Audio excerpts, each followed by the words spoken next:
You know, as talent scout for Marvel Comics, I travel around the world and meet so many talented artists, and the biggest challenge that I find is actually getting the artists into the system, because there's so much good artistic, creative talent out there that finding a home for all of them is next to impossible. We only have so many comics we publish every month, there's only so many books we put out, and the biggest challenge is getting the people into the door in a timely manner. You know, the American comics come out every 30 days, and whether or not you're in the mood to write it or not, it has to come out when it comes out. And, just working consistently.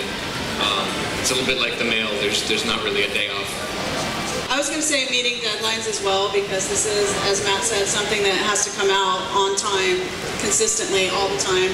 And you have to get, like, as script writers, we have to have the work done in time so that the artists have time to do their best work, and the colorists, and on and on. So if we're late, it really has a terrible ripple effect, unfortunately. But I don't find it a challenge to be like one of the only females up here. A lot of people ask me that question. All right, well, I thought you might have a little female, Matt.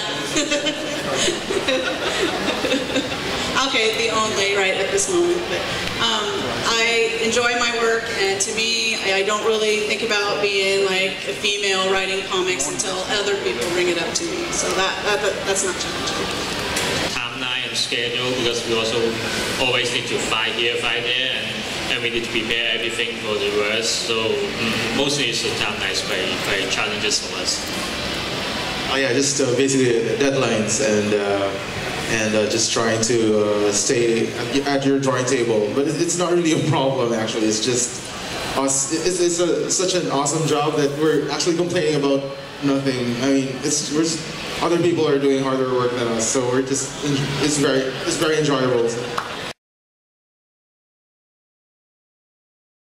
I'm pretty excited about it, actually, because I think one of the issues that we've been dealing with in comics for the last few years is how to bring readers in, new readers that maybe have a hard time getting the actual books. And with DC, we're doing a lot of digital versions of our comics right now, and we're seeing that it is reaching a much wider audience, much more worldwide, which is another reason why I'm very excited about this particular convention, because Western comics are no longer, you know, just in America or just in New York City or anything like that. So opening this up and also having online content that's only available online, I think brings in an additional type of audience.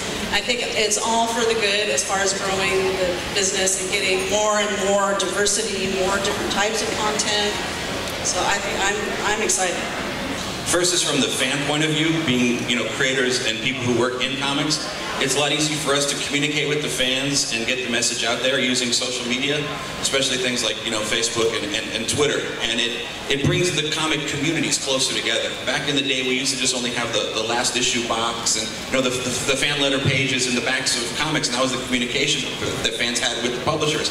But now that you have instant access to everybody from, you know, Joe Quesada, who's editor-in-chief at Marvel, to, you know, all the guy Jim Lee at DC and Eric Larson at Image Comics, and on an international level, it's bringing the world much closer together. I mean, Matt and Gail and I have been tweeting here from Singapore, and the response we've gotten has been just fantastic, especially the fan community here in Singapore is so excited that we're here and out there. We're getting amazing response to all that.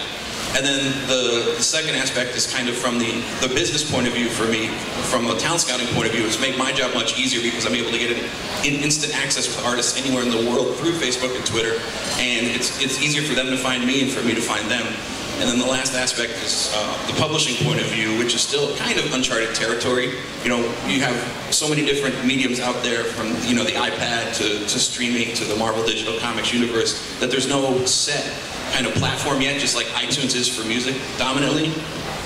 And for the digital business, from a publishing point of view, we're still learning and growing, and publishers are all working together with the distributors and with the comic shops to try to find a medium that's a happy medium for everyone, that both can exist, the printed comics and the digital medium.